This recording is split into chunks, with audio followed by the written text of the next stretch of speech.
là, on est passé donc d'un groupe ACP, on va passer maintenant à l'organisation des pays d'Afrique, Caraïbes et du Pacifique. Nous passons d'un concept bilatéral, c'est-à-dire ACP, Union européenne, à un concept multilatéral. Et pourra parler en son nom, pas seulement avec l'Union européenne, mais aussi sur d'autres plateformes et avec d'autres partenaires. On peut avoir des échanges entre l'organisation ACP avec les pays de l'Asie, par exemple. Alors que dans un premier temps, c'était essentiellement une collaboration entre l'Union européenne et les pays ACP. Ces 79 pays peuvent parler d'une seule voix sur toutes les plateformes. Comme vous le savez, l'Union européenne avait mis en place un système de listing. Il y avait la liste blanche, la liste grise et la liste noire concernant ce qu'on appelle les juridictions en matière de services financiers. Tous les petits pays, notamment qui ont un service financier extrêmement important, se trouvent confrontés à une décision unilatérale de l'Union européenne où ils ont imposé des critères et imposé des listes. Justement, on a apporté les réformes nécessaires pour sortir de la liste grise. Sinon, ça met en danger l'existence même de notre service, de notre secteur financier. Alors là, il y a eu donc un cri de cœur des pays ACP disant que l'Union européenne n'a pas le droit d'imposer unilatéralement certains critères et d'imposer un listing. Pour dire que, parce que dès qu'on dit que ce pays se trouve sur la liste grise, sur la liste noire, il y a une image négative et ça met en cause la crédibilité du centre financier. Vous avez eu les critères de l'OCDE concernant le compatibility, compliance. Après, vous avez eu les critères de l'Union européenne, proper.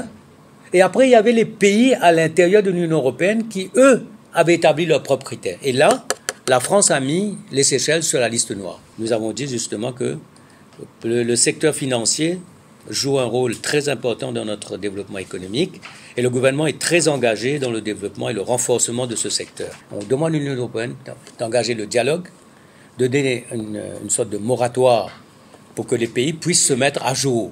Pour se mettre à jour, souvent, il faut de nouvelles législations. Il faut aller au Parlement. Et ça prend du temps.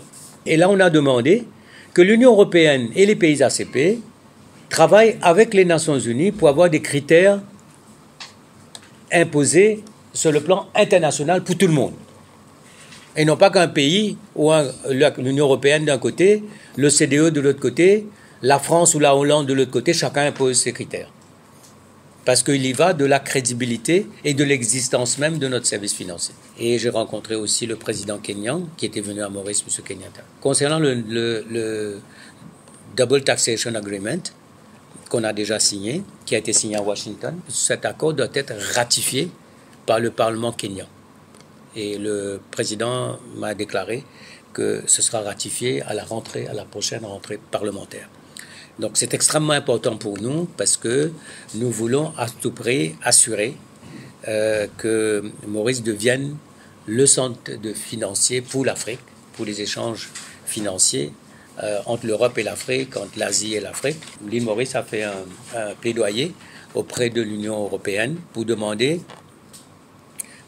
un nouveau montage financier pour que nous puissions réformer encore davantage notre industrie sucrière et notre industrie cannière.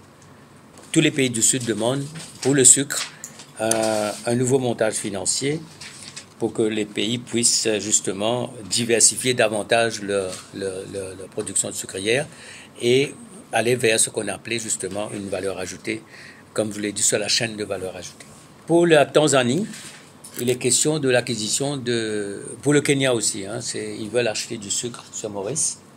Et là aussi, on est en train de travailler. Il y aura un accord qui sera signé bientôt concernant la vente du sucre mauricien sur le Kenya. Et pour la Tanzanie, il y a un accord qui sera signé très prochainement entre la SIT, le 19 là, entre la SIT et une compagnie tanzanienne pour que la SIT puisse avoir une concession là-bas et faire la culture de la canne et la production de sucre pour le marché local.